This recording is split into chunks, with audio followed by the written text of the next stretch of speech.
Cauliflower Pizza Crust. This recipe is not only out there for those who are trying to skip out on the gluten. To seal the deal today, we're going to be taking this concoction of pressed and baked cauliflower dough and top it with some melt-in-your-mouth caramelized onion. I'm going to be walking you through just how to make this restaurant-quality pizza crust that satisfies the pizza craving without all of the dense carbs that come with a gluten-filled slice. And I mean, just look at this slice, man. It's a clear winner in my book.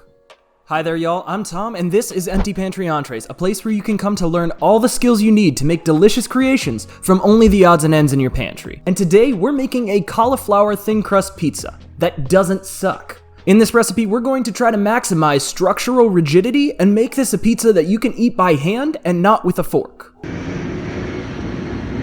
Thank you for landing a plane right in the middle of my intro.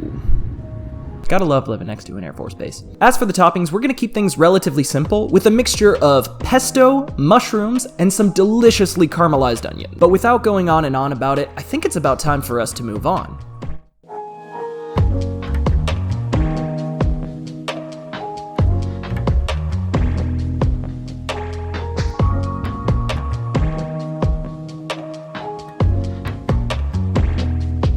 First things first, wipe off those crumbs from breakfast that you forgot to get, and bring out your spinny blade machine. That's right, new toys for the channel. Super excited to test out this Vitamix, and a cauliflower pizza crust is just the way to see what we can do here. Alright, now you're just messing around with the new spinny machine. Let's get to the recipe. For this cauliflower pizza crust, you'll start out with a whole head, which you can release from its plastic baggie and begin to pull away the leaves from the starchy stem. I freaking love the look of cauliflower with all the individual nooks and crannies all densely packed in there. But without getting too sidetracked by that texture shot for too long, let's start by breaking this down into smaller pieces. And if you're like me struggling to rip this head in two, you can always go the slightly less violent way of going with a quick schmack. This will break up the stem and allow you to peel away the sides. So much easier. Break these down into little florets so that we can add them into the Vitamix blender little by little. But before these get sent off to Chop City, drop these florets into a colander and give them a quick rinse. Then, working in batches if necessary, toss in a number of florets, close the top, and then send them off on the spin cycle of their life.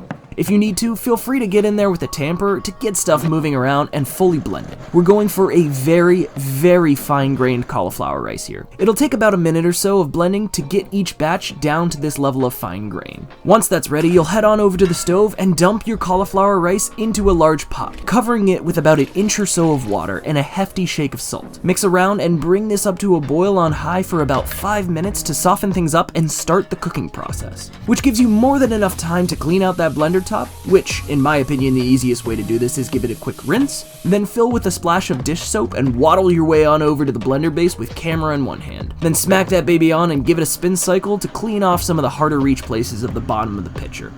Also, it just kind of looks cool to watch the soap fizz up. Don't get mad at me, it's a new toy, I'm just having fun with it today. But if you want to stay on track with the recipe, get that oven preheated up to about 450 Fahrenheit. And at this point, your cauliflower rice has probably turned into cauliflower oatmeal, just like we need it to be. Place a clean dish rag on the inside of a colander inside the sink, then pour the mixture in. From here on out, it's really just a game of how much water you can realistically squeeze out without toasting your hands on the hot water. I would definitely recommend letting this sit in the sink for a little bit, and also letting cool water run out and over the sides of the towel to speed up that cooling process.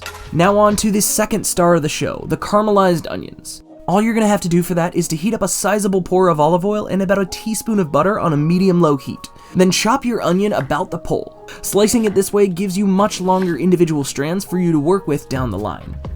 And the name of the game when it comes to caramelizing onions is just time. Keep it on a medium or medium-low and keep them turning once every few minutes. Toss in a little black pepper because, well, you gotta season every layer of the dish.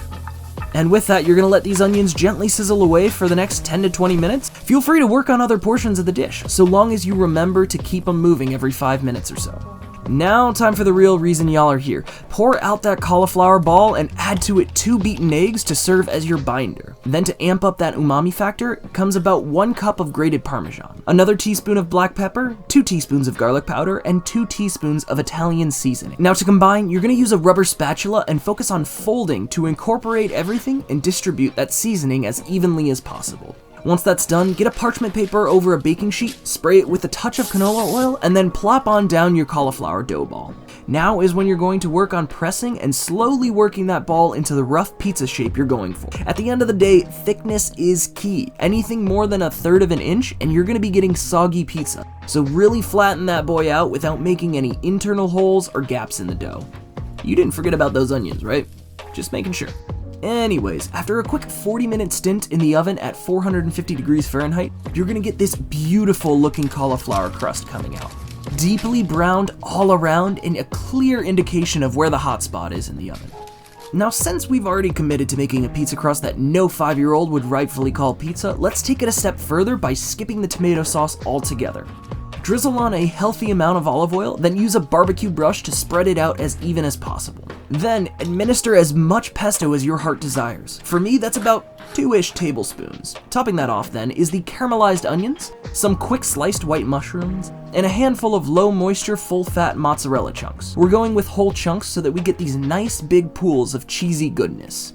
And if you're feeling a little fancy, sprinkle on a few pinches of basil and we're off to the 450 degree oven for just long enough to get that cheese melted. When it comes out, you've got yourself one of the best looking cauliflower pizzas that I've ever made in my life. Crispy, savory, whole lot of structural rigidity here. Ain't nobody eating this with a fork. And just listen to that crunch. It has everything you're looking for in a crispy thin crust pizza.